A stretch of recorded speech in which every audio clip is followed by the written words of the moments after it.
You're listening to the X-Zone Broadcast Network, www.xzbn.net. Radio's authority on the world of the paranormal and the science of parapsychology, celebrating 25 years of broadcasting. Broadcasting around the world and to the great beyond.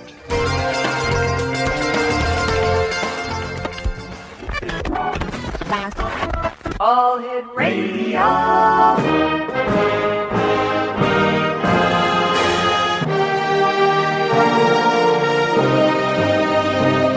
Welcome to the X-Zone, a place where fact is fiction and fiction is reality. Now, here's your host, Rob McConnell.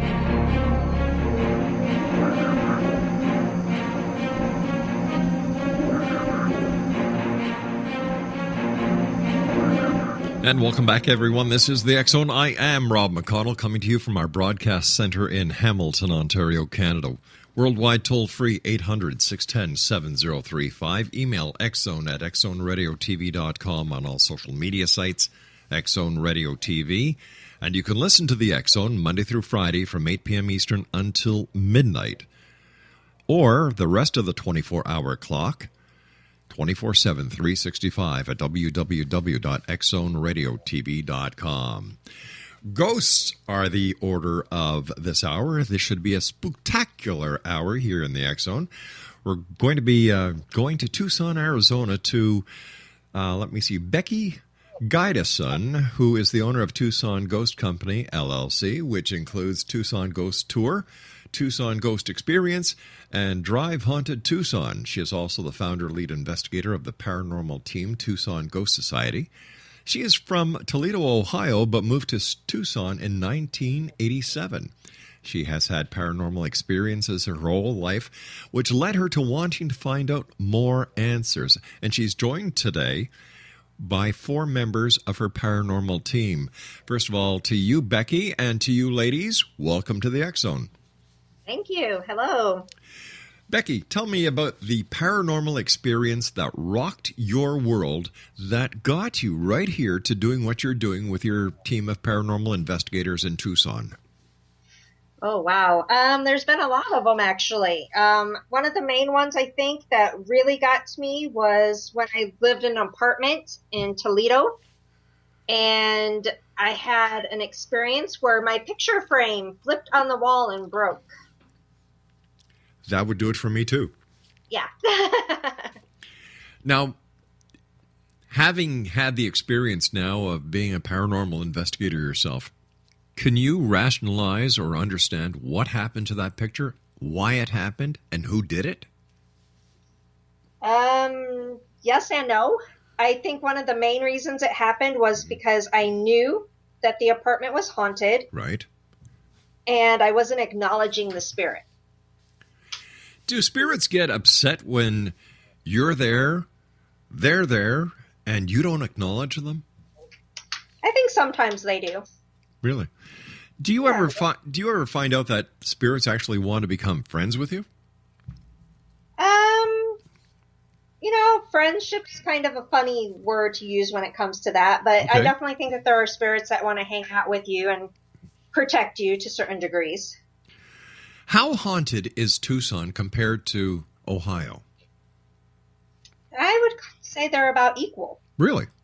Yeah.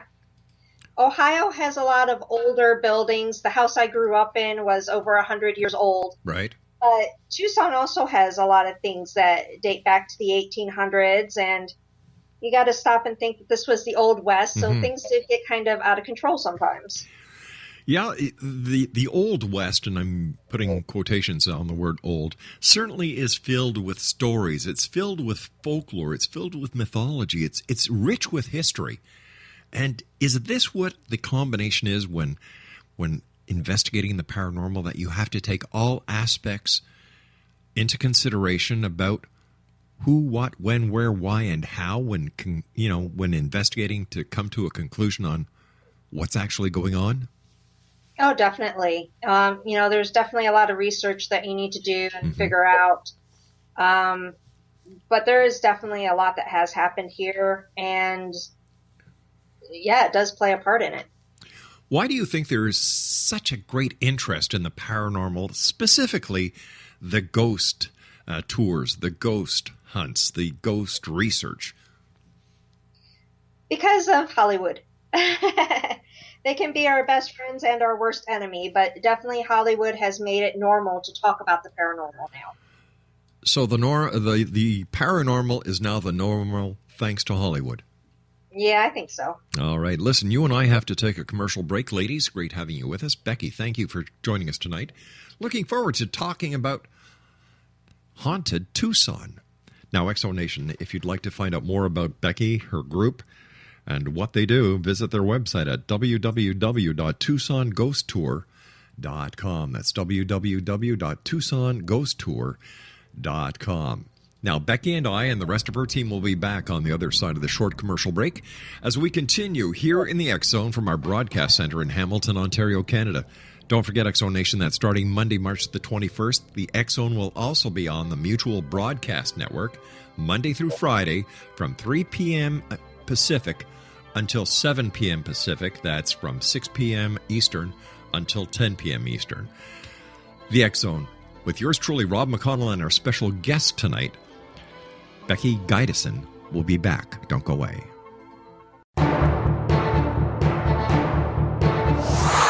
You're listening to the X Zone Broadcast Network, www.xzbn.net.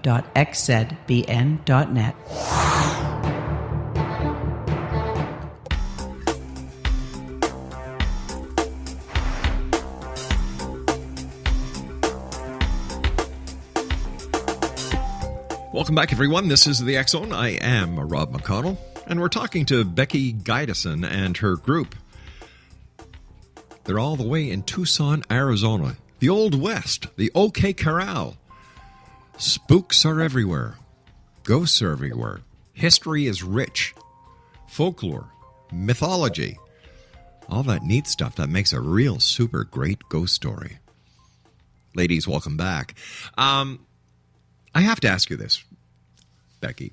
What is the scariest, I mean the scariest paranormal experience that you have ever had? And don't be afraid to tell it in front of your girls.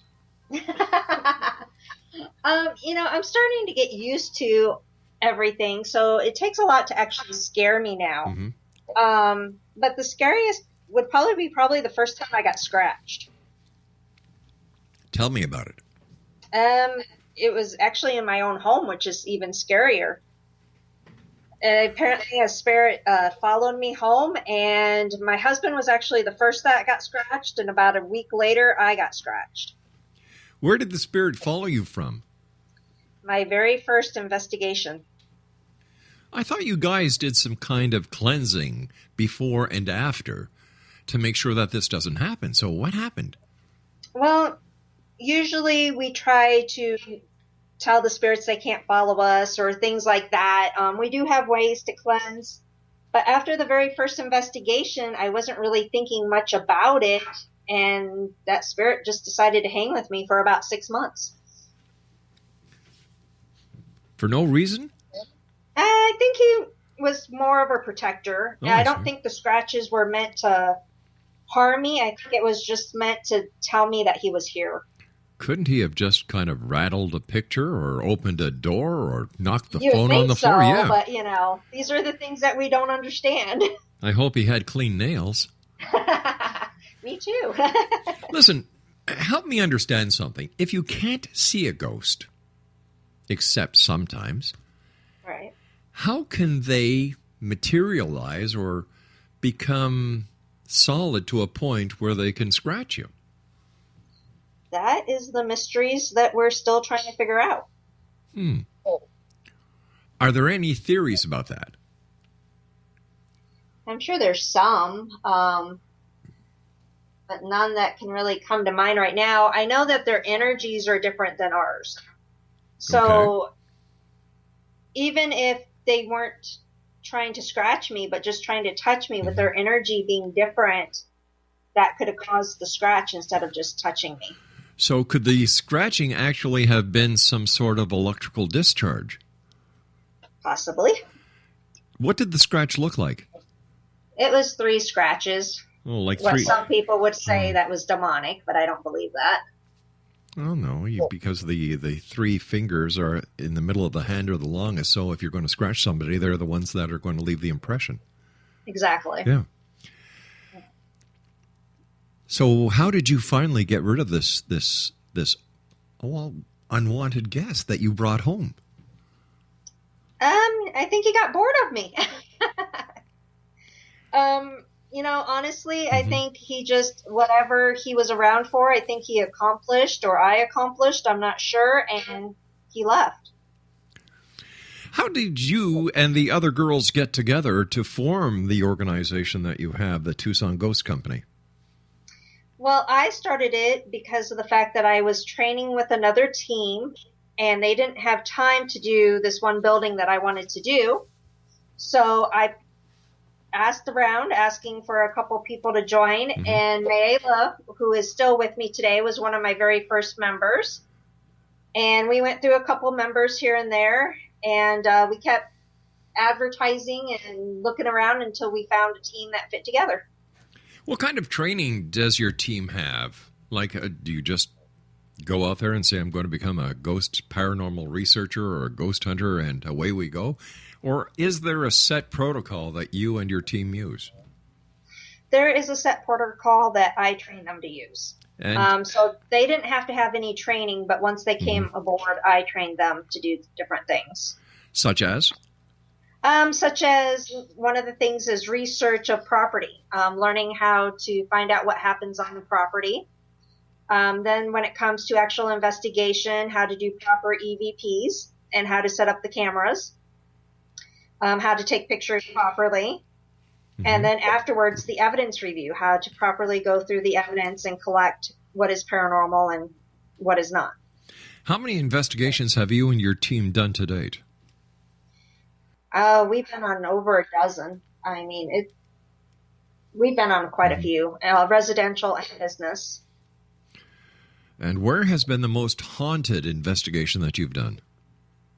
Oh, my goodness, that would be our very first investigation that we did. It was an old bar that is closed down, and it was very active. You say it was very active. How?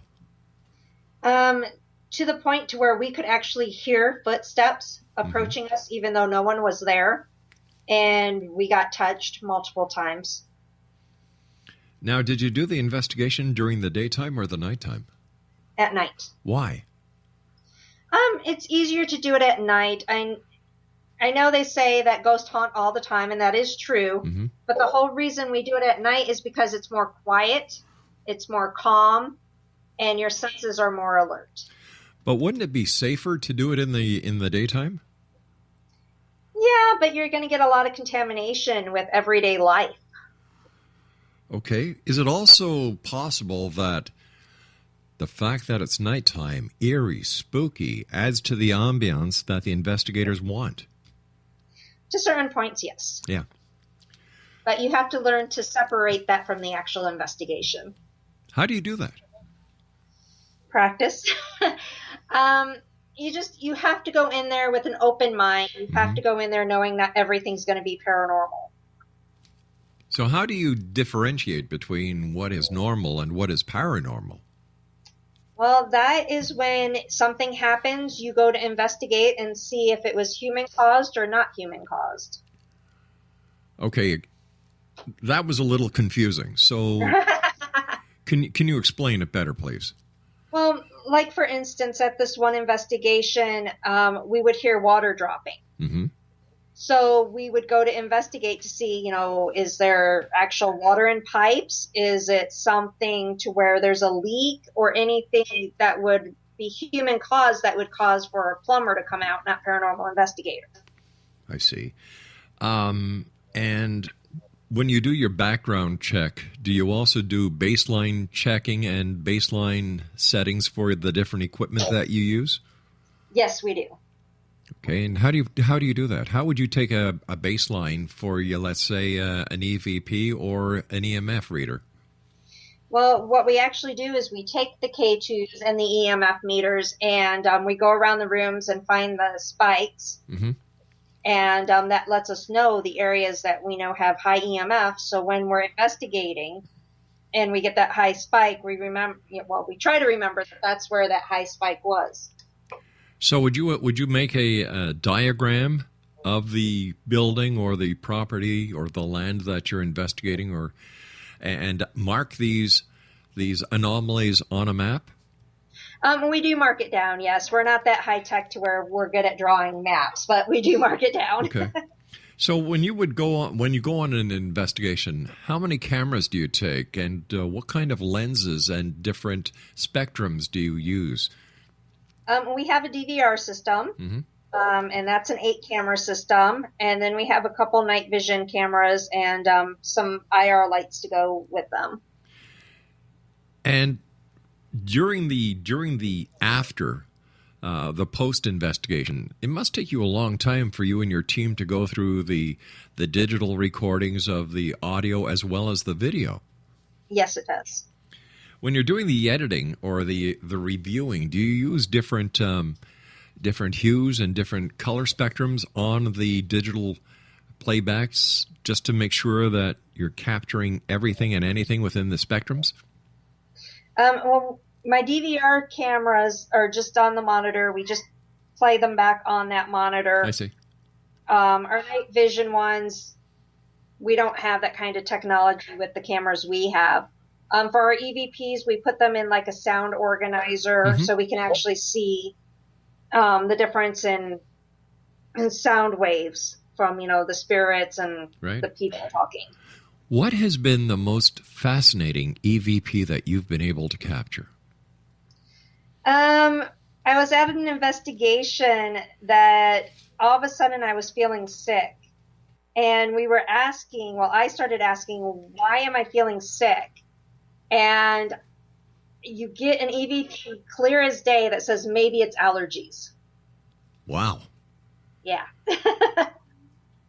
Clear as day. Clear as day. And of course, you didn't hear that at the time. You only heard it after you played it back after the investigation, right? Yes, exactly. What is the theory? What is your theory, your team's theory, on the manufacturing of a voice or an audio imprint that cannot be heard yet registers on either analog or digital recorders? Anyone want to chip in? Everyone's silent now. Okay. I think, there's been a lot of studies about that. I think it's fascinated a lot of people over time that things can be caught on recorder that we can't hear with the human ear. There has been times, though, that you can actually hear it with your human ear, too. Really? Yeah, I've had that happen to me, where you get the disembodied voices. And you actually hear it yourself. And then when you play it back, it's there on the recorder also. Fascinating stuff. All this is happening in Tucson, Arizona, Exo Nation. We've got to take our news break at the bottom of the hour. Becky Gydesen is our special guest of this hour. Her and her team, known as the Tucson Ghost Company. And they also, do Tucson Ghost Tour, Tucson Ghost Experience, Drive Haunted Tucson, and Tucson Hamburgers for $3. I just threw that last one in there. Their website, Exonation, is www.tucsonghosttour.com. That's www.tucsonghosttour.com. And we'll be back on the other side of this news break with Becky and crew as we continue here in the X Zone from our broadcast center in Hamilton, Ontario, Canada. My name is Rob McConnell. Don't go away.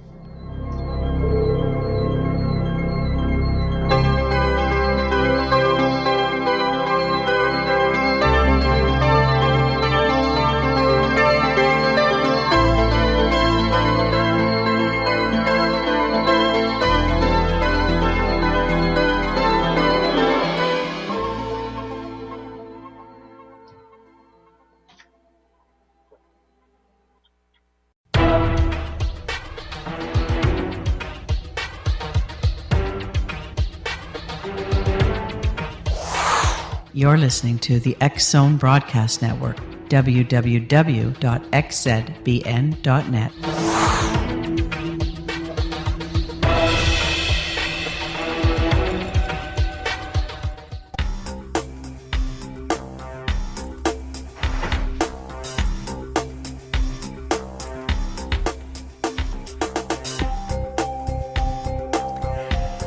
Becky Gydesen is our special guest this hour, X-Zone Nation, www.tucsonghosttour.com. She and 4 members of her team are joining us this hour. Ladies, great having you with us here.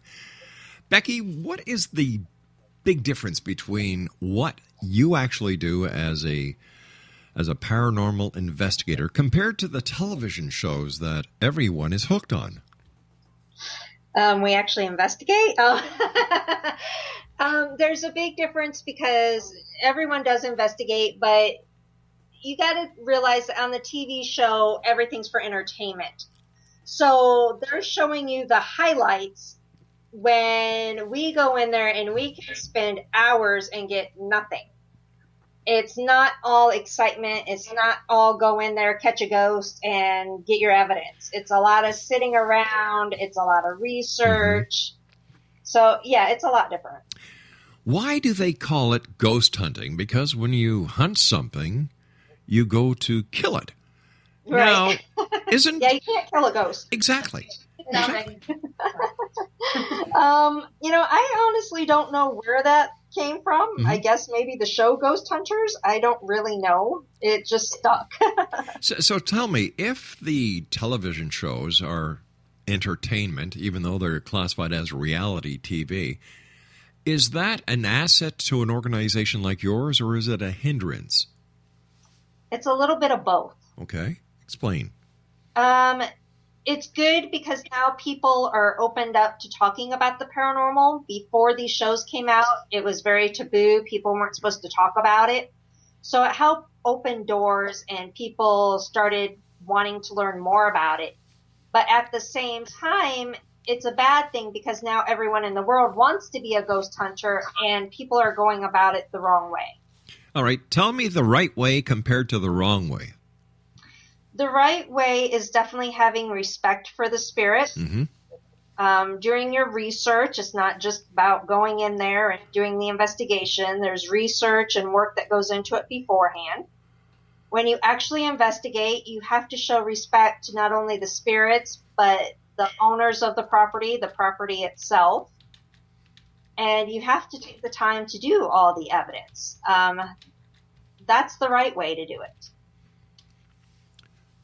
So the wrong way would be just to do it as a hobby, a lark? The wrong way to do it would be to just want to get the thrills out of it, and you don't have respect for the spirits or the property. What is the most dangerous part of doing any ghost investigation? Chancing the fact that you do bring something home with you. How do you protect yourself against negative forces? Here you are, you brought something home. It took 6 months before it got bored and left.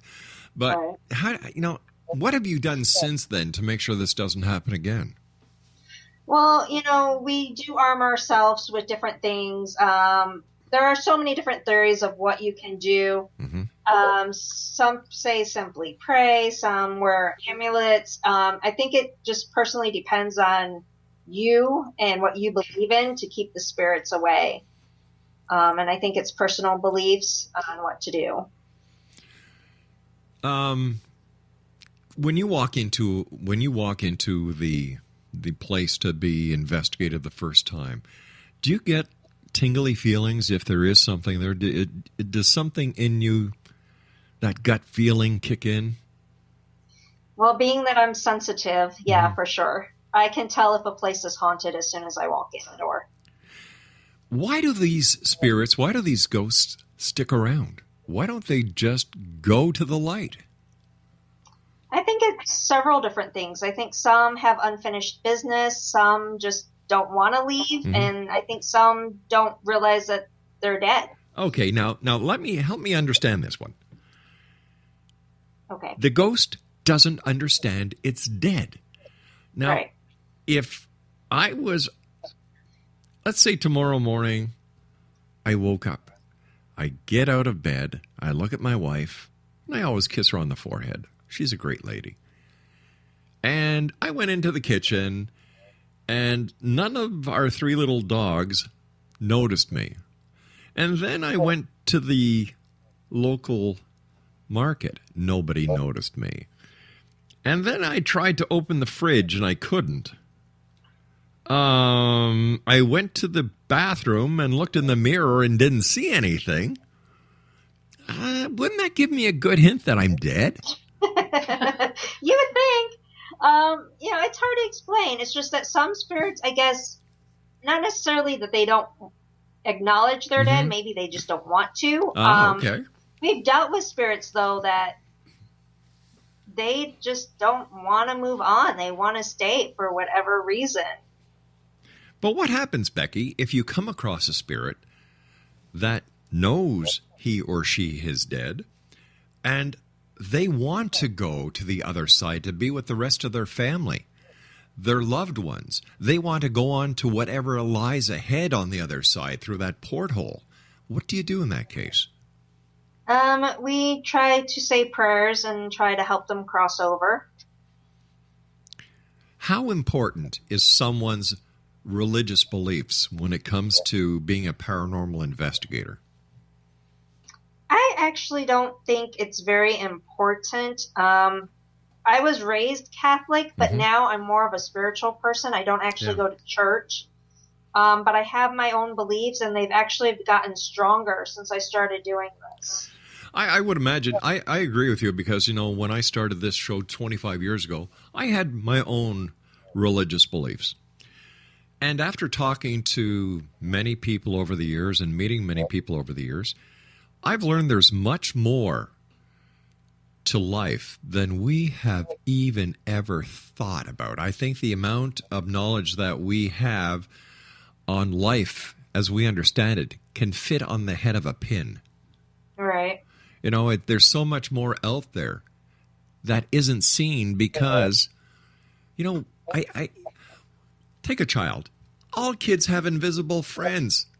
Right. Now, as they go through life and we teach them about the man in the moon and the cow that jumps over the moon and the dish that runs away with the spoon and the lady who flies on the back of a big goose. And then you've got the people who live in pumpkins and shoes. We bring the child into a wonderful world of fantasy. And then when we get them into school, what do? We lied. Yep. Bang. I think we do more harm by doing this because I believe that we close the veil on the kids. And we continuously do this. But there are those parents who realize that there must be something more, that maybe the child is actually speaking to someone or something that we can't see. Exactly. So if somebody comes to you and they say their child is speaking to a special friend that visits him or her at night, how do you approach that? Well, if the parent seems really concerned, we try to calm them down. And then, we offer to go in there and, investigate and do our thing. But I always like to point out that the spirits usually are not harmful in any way. Sometimes it could be a distant relative even, and it's just a protector for that child.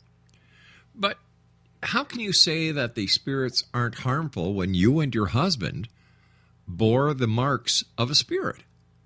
Now, if a child was to get scratched, I'm sure that would be very traumatic for a child. Yes, it would be. So where do you draw the line between spirits not being anything to be afraid of to, well, you better watch out you don't get touched the wrong way?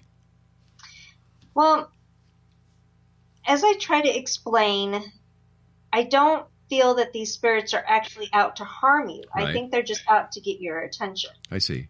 So would the spirit have the common sense not to approach a child the same way they would an adult?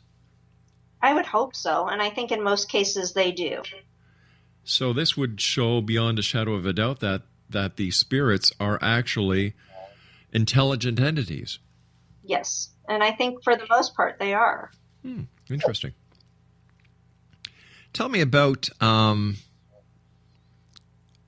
understand that you believe in black-eyed kids, UFOs, Bigfoot? I've never had experiences with black-eyed kids or Bigfoot. I do believe in UFOs, and I do believe that pretty much anything can be possible, so Yeah. I keep an open mind to it. Have you ever seen a UFO? I believe so. I was a kid, so I don't remember a lot of it, but I remember seeing something strange in the sky. Do you believe that there might be a connection between all aspects of the paranormal? I believe so. I believe it's so much out there, and there's so much we don't understand, and I do believe it can all tie together. Being in Tucson, Arizona, a lot of famous Old West stories have come from there. Have you investigated any of those locations, like the OK Corral? We did Birdcage Theater. Tell me about that. That was interesting. One of the unpopular known haunts of that place is of a little girl, and we interacted a lot with this little girl. She tended to sit on my lap, and she liked playing with the zippers on my stuff, where you could actually see the zipper move. What do you find there to be a difference when you and your team are dealing with adult ghosts and then dealing with a child, the ghost of a child? I think when it comes to a ghost of a child, you have to be more motherly, I guess is the word I'm looking for. You have to kind of let them know that it's okay to approach you. So there's more compassion when dealing with a child. Well, I always have compassion, but it's more of the fact that, you need to reassure them that it's okay. During the course of your investigations, ladies, have you ever come across the spirit of an animal? For example, a dog, a cat, a horse, because there were a lot of horses in the Old West. I don't think we have. I know one of the locations that I work with, they have animal spirits, but I haven't personally come across it. I've had guests that said that they think they have, but I haven't. Have you ever seen the spirit of a cowboy or a Native American in full garb, full wardrobe? No. When you see a spirit, what do they look like? The most I've really seen is black mask and shadows. What do you think the shadows are? I think it's just they don't have enough energy to actually form completely. Would that be like the only thing that I can try to use as a point of reference is in the movie Ghost, when Patrick Swayze was at the end, where there's the scene where the guy who stole the money and framed him and basically killed him, when he died, these black entities came and carried him away. Would these be the same kind of entities that you're talking about? No, not at all. Oh. It's more like an outline of a person that I've seen. Not an actual full apparition, but more like an outline. Now, does that register on your video equipment? Sometimes it does, yes. Here's a question for you. Have you ever recorded any EVPs on the audio portion of your digital cameras? My DVR does not have sound, but our handheld ones do. And I think we have. I think some of the EVPs compared to the actual video footage. Interesting. When people come to your tours, what kind of questions do they ask you? Number one, do ghosts really exist? And what do you tell them? I tell them, yes, they do, but it's up to them if they want to believe it or not. Well, if they didn't believe, why would they take the tour? Because their girlfriend make them. Wait a sec. So this is a sexist thing, right? Oh, no, sometimes it's, Wait a second, Becky. The girl doesn't. Becky. You said the girl. My girlfriend made me. No. That's what I get a lot. To Okay. be quite honest with you, I do get that a lot. So does that mean that the ladies of this society that we are in are more into the paranormal compared to the macho guys? I think we're more fearless than some of the guys. Uh-huh. I think that your sensitivities, your natural sensitivities as ladies, has a lot to do with it as well. Yes, I think so. I think we're more compassionate towards things, Mm-hmm. more understanding towards it. I think we feel for them maybe a little bit more than the men would. Feel for them how? I don't know, feeling sorry that maybe they didn't cross over type deal, wanting to help them more. Mm-hmm. So tell me, Becky, what is it that you and your fellow Ghostbusters are trying to accomplish? We want to try to find the evidence and just try to show that it's not all Hollywood demonic and scary stuff, that it's just things that are out there. And have you? We try to educate and we try to show it, yeah. You know what I love about ghost researchers like you and your team? You're actually historians. You're a very necessary part of society because the research that you do builds a story and builds a picture that brings the past back to life and shows people how important the past is to present-day existence. Yes, it's very important. Yep. You and I have to take our final break for this hour, young ladies. Exonation Becky Gydesen is our special guest this hour. Her and her team are in Tucson, Arizona. Their website is www.tucsonghosttour.com. That's www.tucsonghosttour.com. And Becky and I and the ladies will be back on the other side of this commercial break as we wrap up this hour here in the X Zone from our broadcast center in Hamilton, Ontario, Canada. Don't forget, you can always listen to the X Zone 724-365 at www.xzoneradiotv.com. And our podcasts are available at xzonepodcast.com. The X Zone with yours truly, Rob McConnell, and my guest this hour, Becky Gydesen and her group. www.tucsonghosttour.com will both be back. Wait a minute, there's 4, 5, 6 of us. The 6 of us will be back on the other side of this break. Don't go away.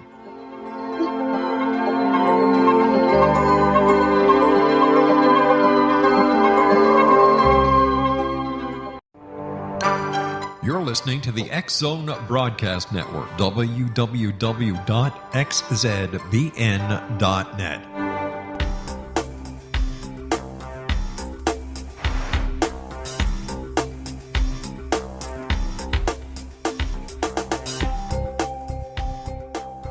Welcome back, everyone. Yes, Becky is still with me. The 4 members of her team are still with us. In fact, during the commercial break, they tried to throw her into a fire. That's what they did.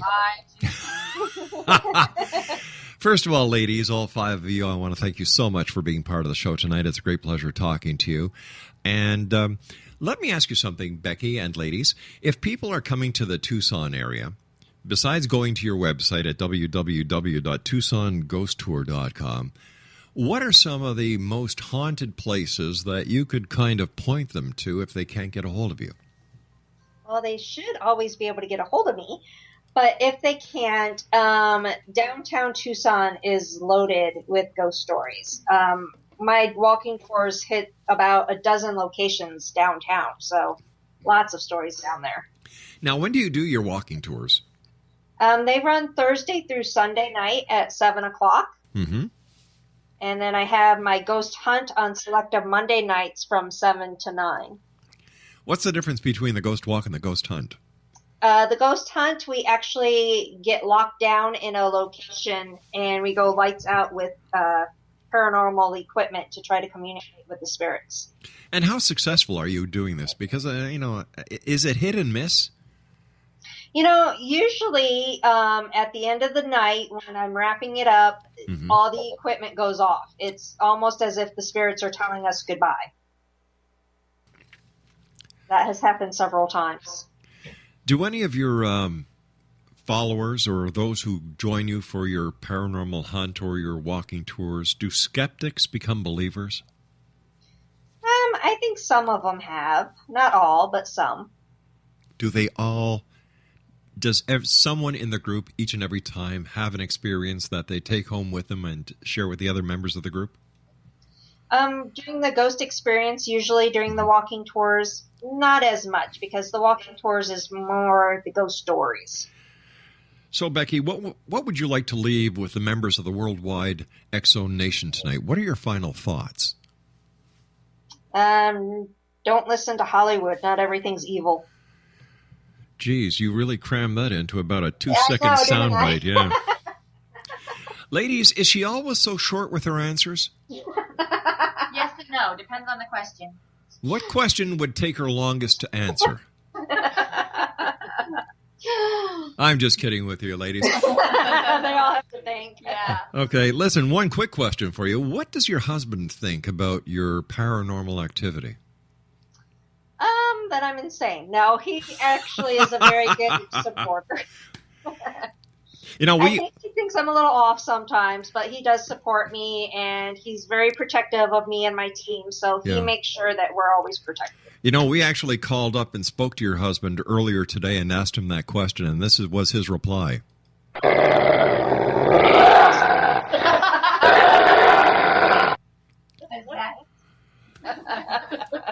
Ladies, I want to thank you ever so much for joining us. It's been a great pleasure. Keep the great work up, and if anything strange, weird, bizarre that has never happened before, do me a favor. Give me a call. We'd love to have you on the show to tell us about your strangest experience. Sounds wonderful. Becky, give our listeners your website one more time, dear. Your websites, plural. Well, actually, you can find everything under TucsonGhostTour.com. My God, she even has that cut short. I know, What don't a I? lady. Becky, ladies, good night, everyone. Good night. X-Zone Nation, Becky Gydesen and the members of the Tucson Ghost Company. www.TucsonGhostTour.com. I'll be back on the other side of this commercial break with the news as we continue here in the X-Zone from our broadcast center in Hamilton, Ontario, Canada. You can always send an email, xzone at xzoneradiotv.com, on all social media sites, X-Zone Radio TV. And you can listen to the X-Zone all the time at xzoneradiotv.com. I'll be back. Don't go away.